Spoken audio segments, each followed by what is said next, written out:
সকালবেলা যদি পড়েন তিনবার আউযু বিল্লাহি সামিল আলিম মিনাশ শাইতানির রাজিম তিনবার পড়ে সূরা হাশরের শেষ 3 আয়াত যদি তেলাওয়াত করেন, তাহলে আপনার জন্য আল্লাহ তাআলা 70,000 ফেরেশতা নিয়োগ করবে। সারা দিন তারা আপনার জন্য মাগফিরাতের দোয়া করবে।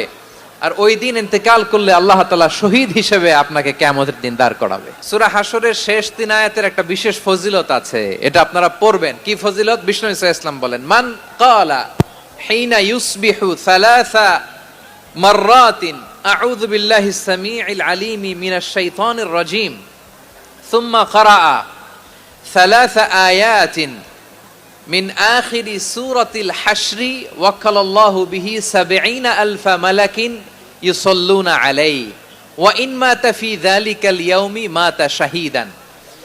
বিশ্বনবী মুহাম্মদুর রাসূলুল্লাহ সাল্লাল্লাহু আলাইহি ওয়াসাল্লাম ইরশাদ করেন, যে ব্যক্তি সকাল বেলা 3 বার তেলাওয়াত করবে আউযু বিল্লাহিস সামিউল আলিম মিনাশ শাইতানির রাজিম, এরপরে সূরা হাশরের শেষ 3টি আয়াত তেলাওয়াত করবে, রব্বুল আলামিন ওই ব্যক্তির জন্য ৭০,০০০ ফেরেশতা নিয়োগ দিবেন, যারা সারা দিন ওই লোকের জন্য মাগফিরাতের দোয়া করবে। শুধু এখানেই শেষ নয়, বিশ্বনবী ফরমান, ওয়া ইন মাতা ফি যালিকাল ইয়াউমি মাতা শাহীদান, ওই দিন যদি ওই ব্যক্তিটা ইন্তেকাল করে, সে শহীদ হয়ে কিয়ামতের দিন আল্লাহর সামনে দাঁড়াবে।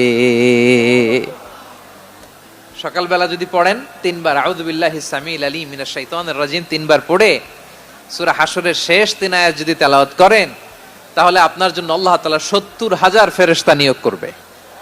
সারা দিন তারা আপনার জন্য মাগফিরাতের দোয়া করবে। আর ওই দিন ইন্তেকাল করলে আল্লাহ তাআলা শহীদ হিসেবে আপনাকে কিয়ামতের দিন দাঁড় করাবে। সুবহানাল্লাহ, এত আস্তে।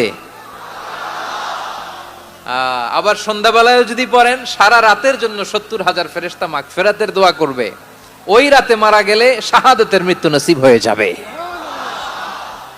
এজন্য এই দোয়াটা পড়ার দরকার আছে না নাই? আযকারুস সাবাহি ওয়াল মাসা, সকাল সন্ধ্যার যে জিকির, এই জিকিরের অন্তর্ভুক্ত করে নেবেন এই ওয়াজিফাটা।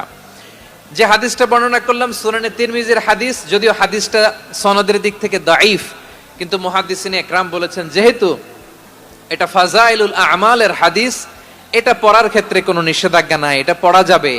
সো সকাল সন্ধ্যা যদি সুযোগ হয় এই ওয়াজিফাটা যেন আমরা পড়ি। এই 3টি আয়াতের ভেতরে আল্লাহ তাআলা তার 14টি গুণবাচক নাম উল্লেখ করে দিয়েছেন।